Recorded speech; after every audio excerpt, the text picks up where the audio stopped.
wait lang, huwag ka munang mag-scroll. Magbibigay lang tayo ngayon ng word of the day. But yung pag-uusapan natin ngayon is ito. Okay, kung mapapansin po natin ay napakasayang po, no? Nakapanghinayang sapagkat meron naman po siyang 75% na weighted average, but then yung kanyang remarks po is failed. Okay, so dati kasi sa Republic Act 6506 natin, no? Pasado na yan eh. Kasi titingnan dati noon is kapag 75% yung weighted average mo, nakatungtong ka 75%, pasado na agad yon.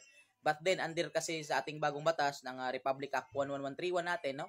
Ating Philippine Criminology Profession Act of 2018 ay binago po siya. So kaya may mga dapat po tayong tandaan ng mga ruling po natin. Pero sasabihin ko po sa inyo, ito po ay ilagay lang namang sa isipan para matandaan sa board examination, pero wag po nating ilagay dito sa dibdib para hindi po tayo ma-pressure.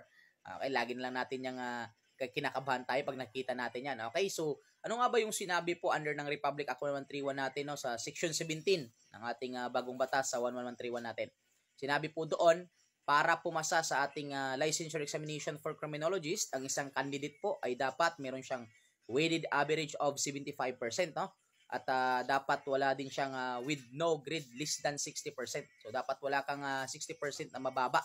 So ang ibig sabihin nun, makuha ka lang ng 75%, no, sa lahat. Total yan sa weighted average 75%, at wala kang below 60, okay, na grado. So pasado po yan. Sapagkat kung nagkataon, meron kang 75% na weighted average, total, meron kang 75%, but then, meron kang isang subject na below 60, pagpalagay natin 59 yung CLG mo.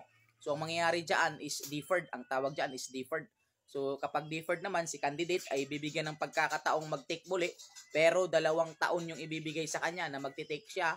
At sa 2 taon na yan, once lamang isang beses lamang po siya pwedeng mag-take. At syempre, ang kanyang kukuning average naman is hindi na 75%, kundi 80% na. So, mas mahirap nga yun. Diba? So, sir, ang tanong, paano po, sir, kapag sa loob ng 2 taon hindi po ako nakapag-take, di babalikan mo na lahat ng subject? Sir, paano po, sir, kapag nag-take ako pero hindi ko nakuha yung 80%? Palagpagay natin 79% lang, sir. So, babalikan mo na lahat ng subject. Okay, kasi ang purpose ng deferred, kung saan yung below 60 mo, yun lang namang yung babalikan mo, isang subject. Pero kung magkataon sa pagbalik mo, hindi mo na-meet yung 80%, so the next naman, babalikan mo na lahat ng subject.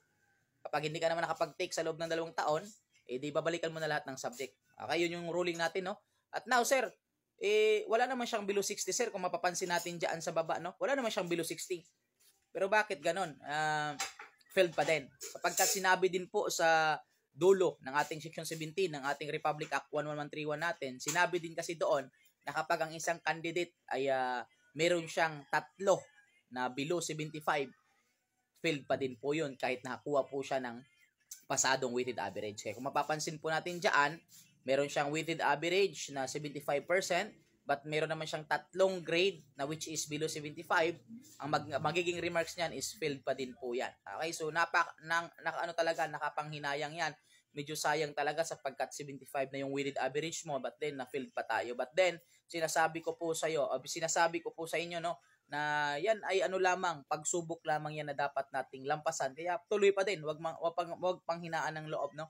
Ilaban pa din natin yung pangarap natin, wag pa din nating sukuan. Ika nga, papahirapan man tayo ng panahon, pero hindi tayo pababayaan ng Panginoon. Okay, isa lang to sa kailangan nating lampasan. Kaya tuloy pa din. So maraming mga nangyari diyan na bumagsak, 1, 2, 3, but din bumangon, nagpatuloy at bumawi at ngayon nakapasa na.